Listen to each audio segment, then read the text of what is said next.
All right. And there that is. And there this is. So I think it might be ready to go. Wine Cellar, the Black Podcast with Wine Cellar Media. William J. Jackson on solo. Morning Wine Cellar again. All right. And Phoenix Calida is not sick. All right. Well, the big decibels. Okay.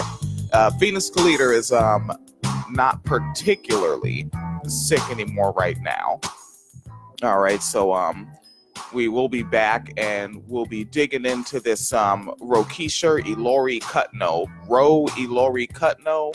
or the now since we dropped the episode, Now Loco has been dropping joints from a different Facebook's account, but not nearly as much.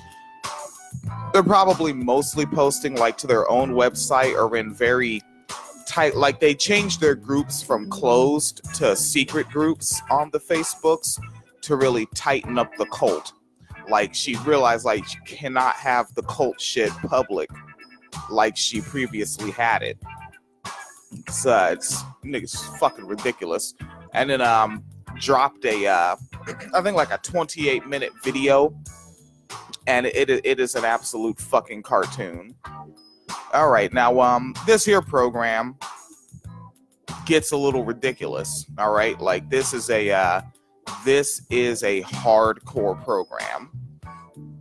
All right, so like we're gonna, there's gonna be transphobia, there's gonna be racism and whatnot that we cover, and this shit, like if like you might hear this shit and be like, yo, this is not for me, can't handle it right now, don't want to deal with shit like this right now, deal with shit like this all the time, why would I want to listen to it? I can dig it. Tune out, take care of yourself first. All right. And for niggas that are gonna remain tuned in, you might be ready to get into some shit. Oh, cool. I love stupid bullshit like this. Okay. This show is brought to you by the fuck that Father Teresa does not give. Indeedly do, neighbor. Indeed. I hope you're sure happy it's Tuesday in the wine cellar. All Why are you trying to give me a right. glass? Just give me that bottle. All right, so going over to this area, Springfield.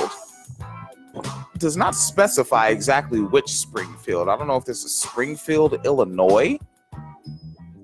But an individual, Tanaya Williams, said she doesn't know what prompted the knife attack that happened in the wee hours of August 19th. So we're kind of going back here, right? Transphobia. Quote, I don't think it was premeditated, she said, is what she told the news leader, news outlet in Springfield. Not specified which state Springfield. And as the news leader previously reported, police say the 23-year-old Tanaya Williams met her attacker, 24-year-old Dominic James, on the website called Plenty of Fish. There's two F's. Plenty of Fish dating application. And and after she got home from the dance club on August 19th, the police fellers say that Miss Williams invited Mr. James to come into her home, located not far from Ozarks Technical Community College. Quote, I think he got here and he did what he did after we did what we did, she said, referring to 2 rounds of consensual sex that began after 2 a.m. These transphobic niggas are fucking dangerous. I almost said unpredictable. Maybe I should say predictable, especially after doing this program for 6 years. Yeah, so again, let's do that again. She said, quote, I think he got here and he did what he did after we did what we did, end quote. Referring to 2 rounds of consensual sex that began after 2 a.m. Tanaya Williams is transgender, a detail previously reported by news outlets or mentioned in an August 28th probable cause statement filed by the police fellers. Okay, now this journalist goes on to try to educate, I guess. So this is what the journalist wrote in this outlet. Transgender generally refers to a person whose sense of personal identity and gender does not correspond with their biological birth sex.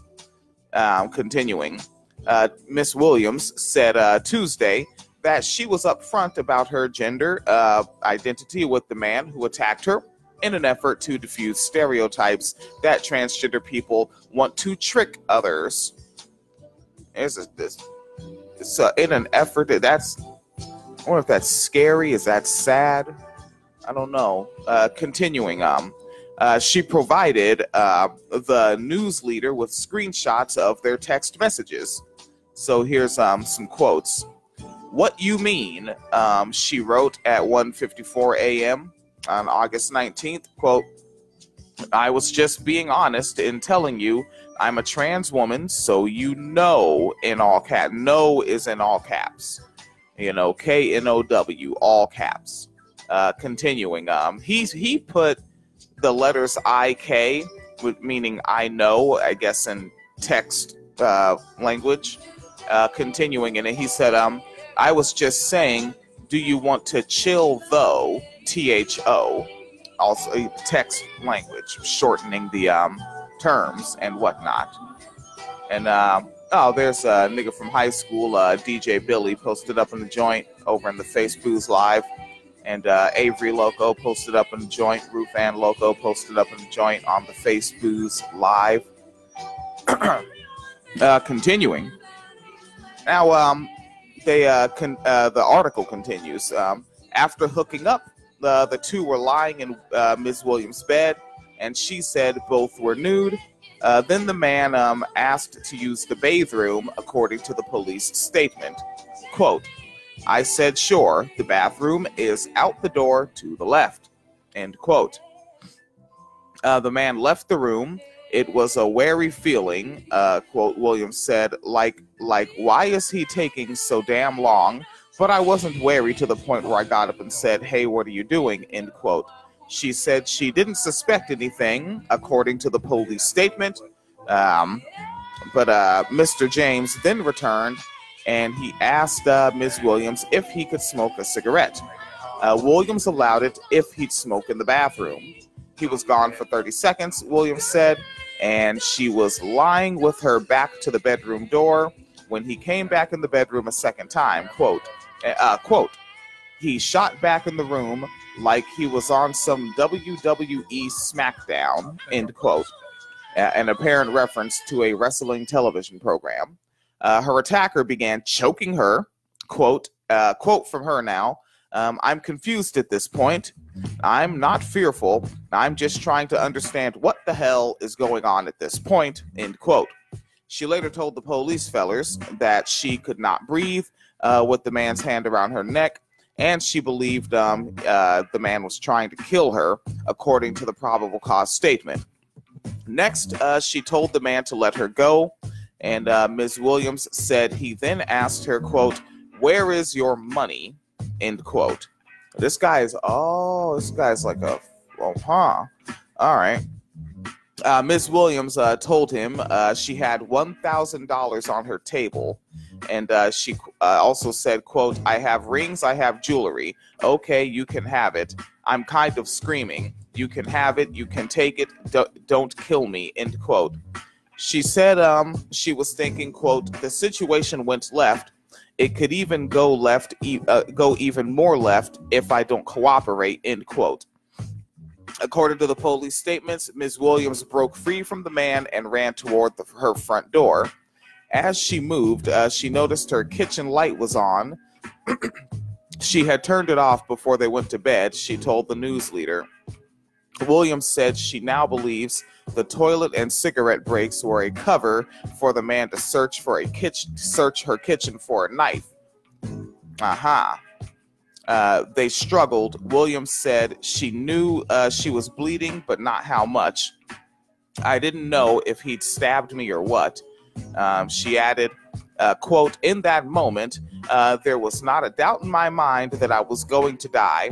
I really thought this man was going to kill me, end quote. And she continues telling her story. I thought I was going to pass out, but I thought if I pass out, I can't get out of the apartment, end quote. She said she managed to open the front door just as quickly her attacker closed it. Then she said he stumbled on some clothes and luggage that she'd left in the walkway near the front door, and quote, it gave me just enough time to get out the door, end quote. Naked and bleeding, Ms. Williams said she ran down the stairs of the triplex and banged on a downstairs neighbor's door. Quote, I had blood all over the door.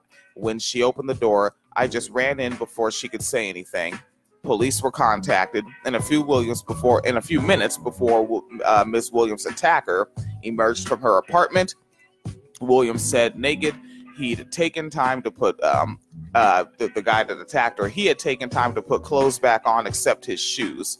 Those remained in her apartment. The bloody knife was found on her bedroom floor, according to the police statement. It had last been in the kitchen sink or lying on a counter. Ms. Williams was treated at the Springfield Hospital for an injury to the back of her head, located at the top of her neck near her hairline.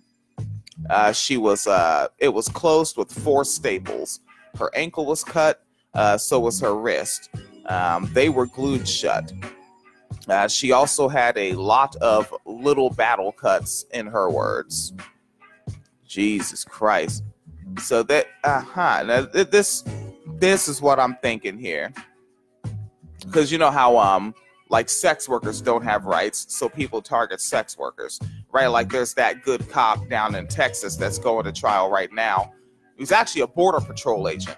The Border Patrol agent down there in Texas that was raping women that we refer to as immigrants, even though we don't refer to Europeans all over the planet as immigrants. All over the fucking planet. But because they don't have rights, they're not protected under these laws, if you will. And then you look at like people that target sex workers. You know, they know sex workers don't have rights, so they target sex workers for any sort of victimization, rape, robbery, whatnot, and what have you. And this guy right here is targeting trans women because he knows that for the most part people won't care. I'm looking at myself in the camera, and I look weird because I'm looking above the camera to look at the screen. I look like an angry father. Weird. All right. Continuing on forward. Check my decibels. Good money, good money, good money. Okay. So, this is on the SF Gate, the San Francisco Gate. Got a lot of wine cellar news off the San Francisco Gate.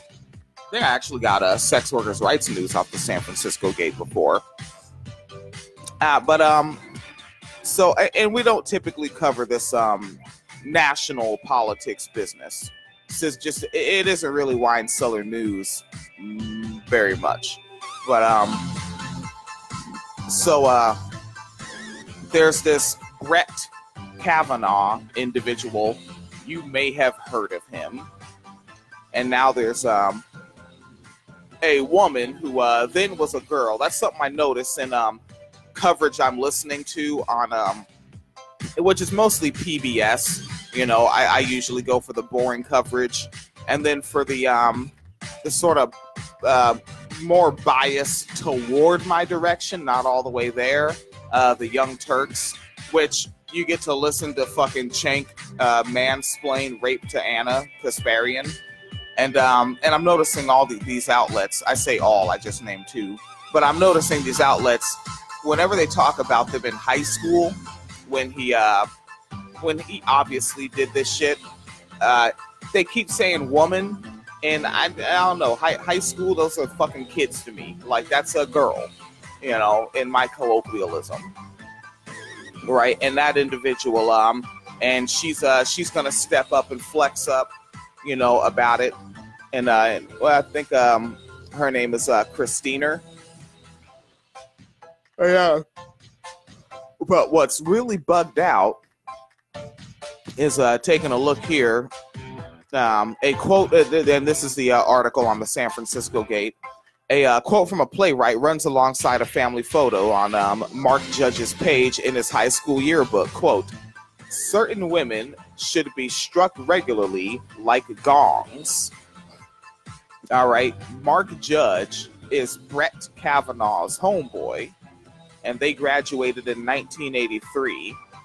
And that was a year after they grabbed this girl, locked her in a room at a house party, and keep in mind, like, when this story first cracked, I heard this detail one time, and since people have been talking about it every day because that's the hot story now, I have not heard this detail come back up.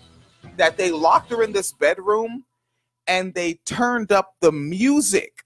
They turned the music louder because they didn't want anyone to hear her screaming. I have not heard that detail crack back off. Like, why is that being left out now? That shit always bugs me about, like, these big stories. All right? But, like, that just shows, like, how aware they were. Because something that keeps getting pointed out is that, oh, drunk and drinking, drankety drunk. But still very aware. Still very cognizant. Right? Still, mentally competent, if you will. It would be a little ableism in that language there, eh? But they knew what the fuck they were doing. All right, get the fuck out of here. All right, and I'll link that San Francisco Gate joint. But I mean, most likely you've heard of that already, right? So you don't need that info from the wine cellar, really. But I'll link it up when I post this podcast episode. And the Facebook's live, you cats are already there. All right, so Portland, dooba-doop, skibby-flibby-jibba-doo. All right, so an individual who goes by the name of Basel Hamaya had just finished a chemistry exam on the Oregon Health and Science University campus on August 21st, and he was sitting with a friend when a woman hit his car. She didn't stop and pulled into a nearby parking garage. So they followed and knocked on her window, and this white woman proceeded to be a white woman. All right. And Loco did the right thing. Like we said this in the wine cellar some years ago, and we reiterated every once in a, all right, every once in a, we reiterated. Because when you interact with white people, fuck it, just start recording. You know, just do it. You don't think I was born in Portland? You don't look like a Portland. All right. She don't think he was born in Portland. She's like, I ain't much too sure about you, feller. Come on. Guy. I don't look like a Portland guy. Not me. So you hit my car. I did not hit your car.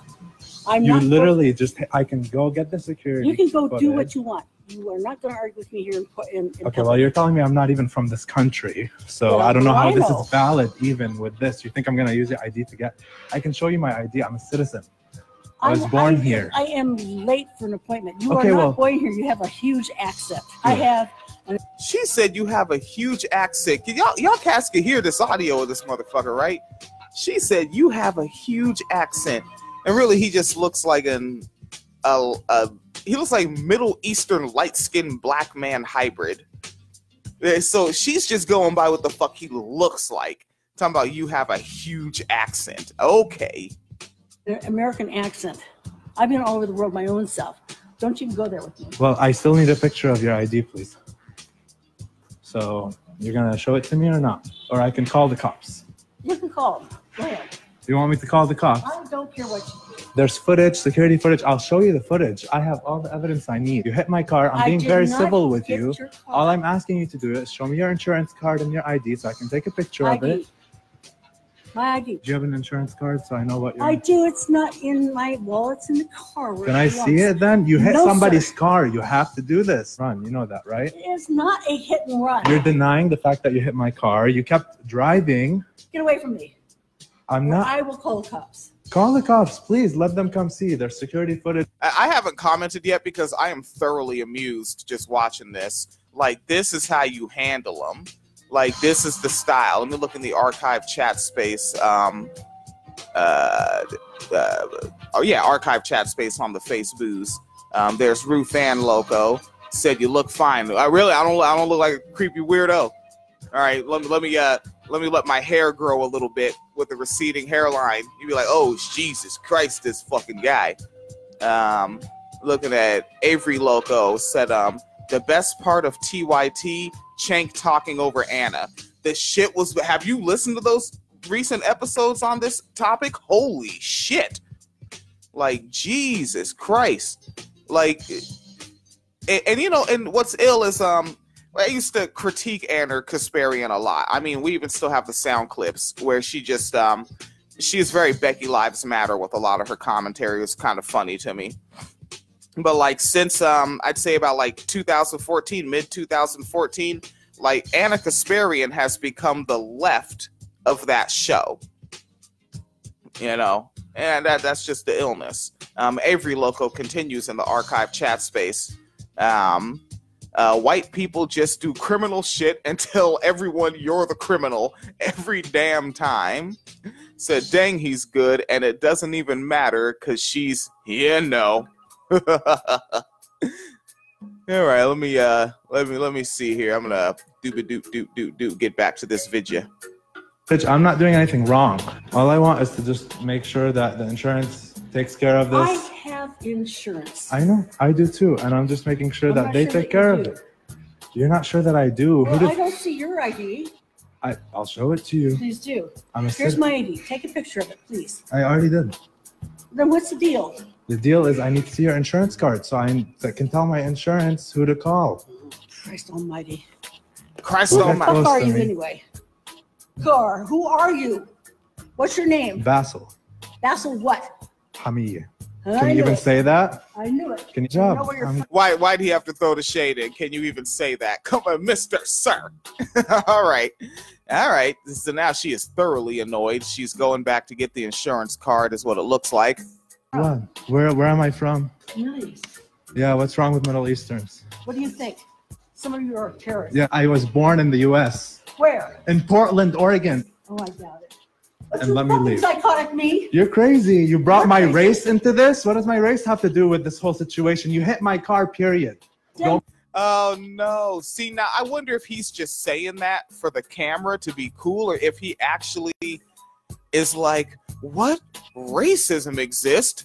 Holy smokes. Nigga, you better get aware. Bring race into this. Get away from me. Get away. Nigga, she just hit her own motherfucking car with her cane. Telling you, nigga, the violence comes out. Nigga, white women be violent. Actually, I'm very far from you. I'm just asking for your insurance card. That's it. I said get away from me. You're not going to show me your insurance card. I'm looking for it. Oh, okay. Sake. You keep asking me to get away from you. I'm away from you. I don't want you next to me. Go away. Yeah, because you... And now, just focus, you know, we don't have the wine cellar video hooked up because Phoenix Kaliter has her laptop outside doing whatnot and what have you. And, but fucking, like, she's saying, get away from me. She's at the door of her car, and he is behind her car, and she's saying, I don't want you next to me. All right. Literally hit my car and left. Sorry, this is my friend. I'm glad you're his friend. He needs one. People who are haters like you need friends, hater. Actually. I am not a hater. You know, right? Why is the word hater being used like this? What happened? And she's actually responded saying, I'm not a hater. Like they sound like two fucking 90s fucking Bay Area rappers arguing at a birthday party. You're a hater. I'm not a hater. I'm a Christian, yes. Yes. My mom's a Christian, just That's FYI. good. And you're a racist, and you need to keep your heart open and love people because it's disgusting talking. I'm very Oh nasty. my God, he's such a hippie. This guy amuses me. Listen. She literally called me a terrorist. She called me a terrorist. Man, you hit somebody's You hit car. my car. Do You hit my understand what car. you have done? You hit my car. So you should say sorry. You should say sorry. You should say sorry.